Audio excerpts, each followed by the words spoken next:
서울 송파에 사는 김주원 씨는 출근길에도 항상 더 많이 움직일 수 있는 방법을 택합니다. 제자리에서도 끊임없이 움직입니다. 네, 저는 한정거장 먼저 내려가지고 걸어가고 있어요. 이제 한 5분만 가면 돼요. 엘리베이터를 타는 대신 계단을 이용해 그녀가 도착한 곳은 한 운동센터입니다. 안녕.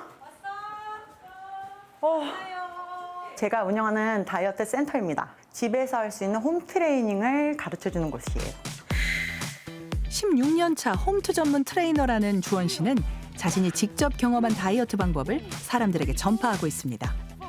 다이어트 하기 전에 게임 중독이었어요. 현실에서는 막 약간 무시당하고 인정받지 못하는데 게임만 들어가면 사람들이 환영해주고 하루 종일 근데 어쩔 때는 16시간 동안 눈 뜨면은 PC방 가서 정에 끊어놓고 환타나 막 콜라 같은 거 마시면서 라면이랑 막 그런 거 계속 먹으면서 계속 했어요. 계속.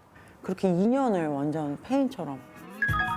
그런 생활이 지속되다 보니 어느덧 몸무게가 104kg까지 늘었다는 주원 씨. 미용실에서 일을 했는데 화장실 갈 때마다 스쿼트 20개 이런 식으로 해놓고 효과를 많이 봤어요. 화장실에서 할 수 있으니까 스쿼트를. 몰래. 그리고 출퇴근할 때, 출근할 때 걸어서 출근하기. 그리고 40kg를 빼는데 한 2년 정도 걸렸거든요. 근데 나머지 10kg를 빼는데 3년이 넘게 걸렸어요.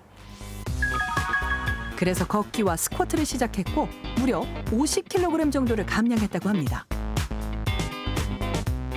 이젠 움직이는 게 항상 몸에 자연스럽게 배어있는 주원 씨는 회의를 할 때도 서서 합니다. 저 완전 추천할 거 있어요. 이 상태에서 골반 한쪽씩 이렇게 움직이기만 해도 골반의 움직임과 허리부터 복부까지 움직임이 생기거든요. 별거 아니거든요. 그냥 이거부터 좀 해보셨으면 좋겠어요. 하루에 5분만 투자해서 꼭 따라해보세요. 그러면 삶의 질이 달라지고 인생이 완전히 바뀝니다. 화이팅! 두 분은 하루 중 얼마나 오랫동안 의자에 앉아 계시나요? 의자에 앉아 있는 거요. 한 서너 시간 이상은 되겠죠? 하루에? 예. 한 하루에 10시간 정도는 저는 앉아 있는 것 같아요. 그렇군요. 가장 중요한 건 일상에서 자주 움직이는 습관을 갖는 것이 굉장히 중요합니다.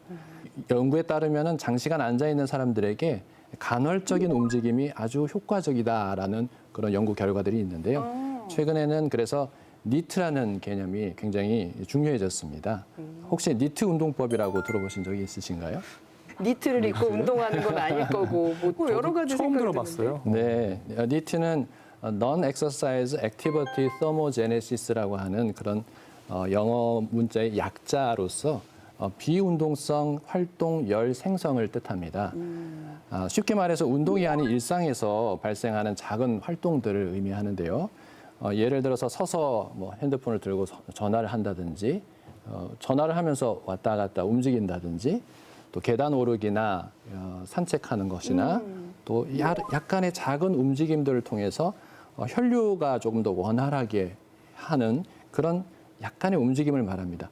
이런 작은 몸의 움직임들이 하나하나 쌓이게 되면은 결국 심장 건강뿐만 아니라 체중 관리, 전반적인 건강에 큰 도움이 된다 이렇게 알려져 있습니다. 네, 결국은 이제 이런 것들이 잘 지켜지지 않았을 때 대사질환으로 이어질 수밖에 없는 것 같아요. 그래서 제가 좀 알아봤는데 이 대사질환 유병률이 전 세계적으로 해마다 증가하고 있는 추세고요. 특히 전 세계적으로 이 당뇨 관련 의료비가 이 지출이 계속 늘고 있는데요. 네. 2007년에는 약 2,320억 달러였던 이 당뇨병 치료비가 2021년에는 9,660억 달러로 4배 가까이 증가했습니다. 그러니까 어느 정도인지 감이 잘 안 오시죠? 제가 그래서 9,660억 달러를 우리나라 돈으로 한번 환산을 해봤더니요. 1,348조 원이라는 엄청난 금액입니다. 아이고. 예. 네. 국가 예산이요. 이 약 얼마냐면요. 656조 정도입니다. 그러니까 이 대한민국 한 해 예산의 2배 정도 되는 비용이 전 세계 당뇨병 1년 치료비로 지출하게 된다는 이야기입니다. 이거 정말 어마어마하죠? 야, 진짜 이것만 조절 잘해도 엄청나게 절감할 수 있는 거잖아요. 네, 그래서 그만큼 이제 의자병 등으로 발생할 수 있는 이 대사 질환을 해결하는 게 사회 경제적으로 얼마나 심각한지 알 수 있는 대목입니다. 혼자는 빨리 갈 수 있지만 함께 가면 더 멀리 갈 수 있다고 하죠. 함께하는 움직임 문화를 만들어가는 곳이 있습니다. 바로 건강 관련 제품을 만드는 회사인데요. 이곳 직원들은 점심 식사 후에 대부분 산책을 나갑니다. 하루 평균 8,000보를 걷는 직원에게 선물을 주는 등 걷기 캠페인을 시작했기 때문입니다. 저희가 지난주까지 낸 게 20억 보 정도를 같이 걸었습니다. 아마 한 사람이나 몇 사람이 걸은 걸음수로는 결코 나오기가 좀 어려운 숫자라고 생각을 합니다. 우리가 생각하는 회사의 매출이나 또 영업이익 같은 어떤 그 정량적인 성과라고 보면 굉장히 중요한 바탕이 되는 어떤 행동들이다라고 생각을 합니다. 하지만 직원들이 걷기를 시작한 게 캠페인 때문만은 아닙니다. 난이도별로 조성된 산책 코스를 자연스럽게 접하면서 몸과 마음이 건강해지는 걸 스스로 느꼈기 때문입니다.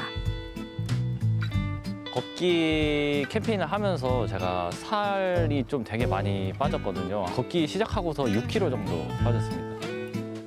그런데 유독 열심히 걸어오는 이분, 바로 회사 내 걷기왕 윤석훈 씨입니다. 다행히 제가 걷기왕입니다. 네. 바쁜 생활 속에서도 매일 8,000보 이상을 걸었다는 석훈 씨. 제가 작년에 되게 건강이 안 좋았거든요. 몸무게도 갑자기 늘고 그랬는데 이제 회사에서 걷기 이제 캠페인을 시작을 했어요. 그래서 저는 이제 걷기로 이제 내 몸을 한번 건강을 되찾아보자라는 계기로 시작을 하게 됐습니다. 반년 만에 걷기로 10kg을 감량하는 데도 성공했습니다. 그만의 걷기 노하우는 대체 뭘까요? 자세히 지켜보니 하루 8,000보 이상을 걷기 위해 가까운 화장실은 패스하고 가장 멀리 있는 화장실을 이용하는 등 되도록 자주 걸어 다니는 모습을 보여줬는데요. 걷기를 의식하지 않고 일상에서 자주 걸을 수 있도록 하는 게 중요하다고 합니다. 또 하나, 혼자 할 때보다 함께 할 때 더 쉽게 걸을 수 있다고 합니다. 혼자 걸을 수도 있지만 같이 걸을 수도 있잖아요. 같이 걸을 때는 이제 얘기를 많이 해야 돼요. 그래야지 걸으면서도 에너지 소비가 되기 때문에 8,000보 그렇게 어렵지 않은 거라고 보시면. 10여 년 전 의자에서 당장 일어나야 한다며 의자 중독의 실체와 의자병의 심각성을 알리고 서서 일하기 붐을 일으켰던 미국의 제임스 레바인 박사.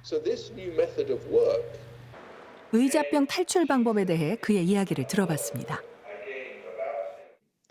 You can do what I started to do. You can walk to work, or you can even park further and walk from the furthest car park or the further train station to your offices. What is difficult is if you are the only one getting up at lunchtime and going for a walk. That is quite difficult because you don't want to look like somebody who's different to everybody else. But you have to have the will, you have to have the mind, slow inch by inch. That is a slow beginning and a slow increase.